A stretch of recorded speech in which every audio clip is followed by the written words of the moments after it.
À l'extrême sud du Sahara algérien vivent les communautés touaregs.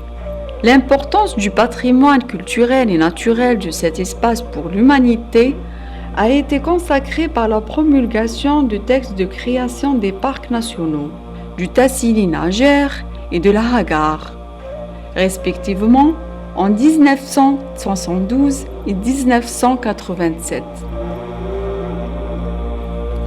Ces communautés sont également présentes dans les pays maghrébins et sahéliens, de la Libye, du Mali, du Niger et du Burkina Faso.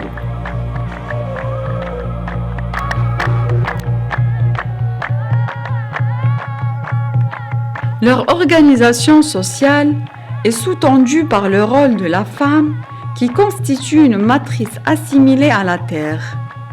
La femme touareg est la gardienne de la culture ancestrale de sa communauté, dont l'élément le plus emblématique est la musique de l'imzad. Il en est l'instrument emblématique par excellence.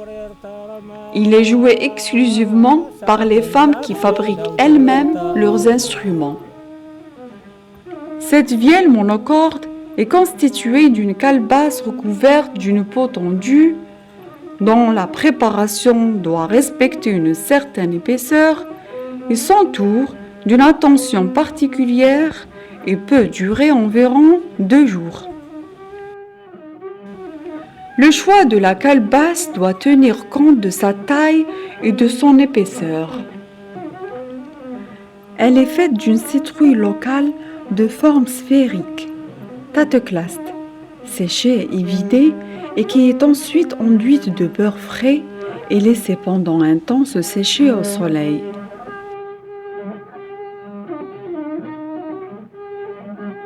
Les éléments en bois sont le chevalet, tezewin, constitué de 2 bâtonnets en forme de V, le manche, tabourit, relié de bout en bout par une mèche en crin de cheval, et enfin l'archet, taganhi, fait d'une branche de bois arquée et liée d'une extrémité à l'autre par une autre mèche en crin de cheval.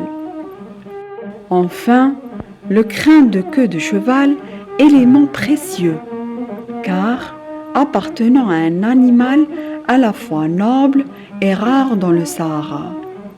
Il est choisi selon sa solidité et flexibilité.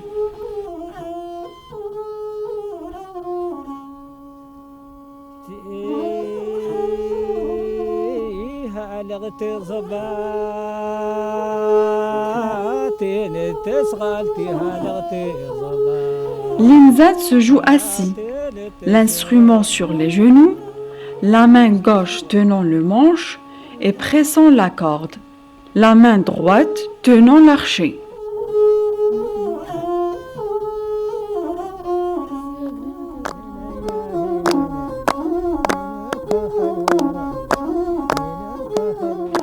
Au sujet des origines de l'imzad, la légende raconte que, dans un temps primaire, où on ne connaissait pas encore la musique, les hommes passaient inlassablement leur temps à se faire la guerre.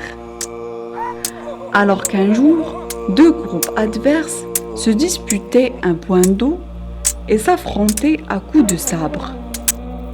Les femmes outrées se concertèrent et décidèrent de prendre l'initiative d'établir l'ordre et donner du sens à la vie. Ainsi, une femme fabriqua un imzad, mit ses plus beaux atours et alla à proximité du champ de bataille. Elle s'assit et commença à faire résonner son instrument.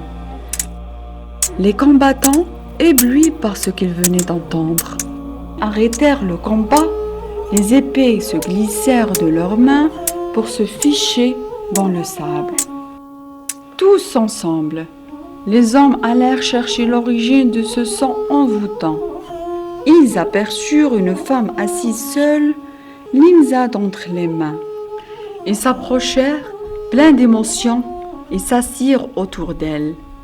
C'est ainsi que fut née la Hal. La Hal est l'occasion où se joue habituellement l'imzad et où la douceur féminine l'emporte sur la virilité masculine. Cette temporalité contraste avec une deuxième, caractérisée celle-là par la paix et l'ordre, inaugurée par la découverte de l'imzad par la femme. L'harmonie et l'ordre qu'instaura l'imzad sur terre sont en fait alimentés par la beauté et l'esthétique qui se trouvent dans la nature et qui constituent les thèmes favoris de cette musique. C'est pour cette raison que l'imzad est aussi sensible aux éléments de cette nature qui inspirent beauté et perfection, comme la démarche de certains animaux élégants tels que la gazelle, la dachse, l'autruche ou autres, auxquels il a dédié des airs entiers, qui les consacrent dans la mythologie, même après leur disparition du Sahara. Le son de l'imzad est censé être l'émanation des sentiments de sa joueuse et l'interprète de ses états d'âme.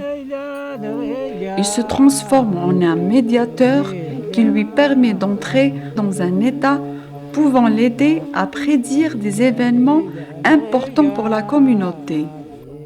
Si l'imzad refuse de résonner sous les doigts de son maître, on devinera alors qu'un malheur est arrivé. La connaissance de différents airs musicaux et la maîtrise de l'instrument sont des marques de prestige et sources d'estime pour la femme. Le nombre de femmes sachant encore jouer l'imzad est en diminution et que les occasions où elles peuvent exécuter leur art sont extrêmement rares. Il s'agit de réunions très occasionnelles, entre intimes. Ainsi, parmi les 36 airs recensés dans la Hagar, seuls 31 sont encore détenus par la dernière grande interprète de cette musique, Edeber Beyet. Afin de préserver ce patrimoine inestimable, l'Algérie a pris l'initiative de proposer la pratique de l'imzad à l'inscription sur la liste représentative du patrimoine culturel et matériel de l'humanité.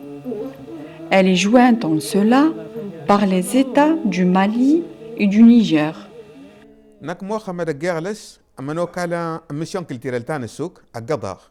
Ailan wal sin witian na kadda dan tiyadna sin kare da ginta gare namzad da kidal sita wana group yamzad yamzadida يتكال الدزاير تانهات انت دمالي اد نيجير نا تكتبن دغا هارتا ويو قزينسكو نكبال تانا كان يضغ نلي لاسن دغا الدبارة وين إجرازانا انجاسنا الخارجين نكو بادي تجمار تاليطنا هقار إجرازا هولان أوايجا أكلنا نغد الزاير دمالي نيجير فلا دسجلن يمزاد دغلي نيسكو نك إبراهيم منزو جالو موسى أما الشغل ونجريدة دغاير النيجير يقدز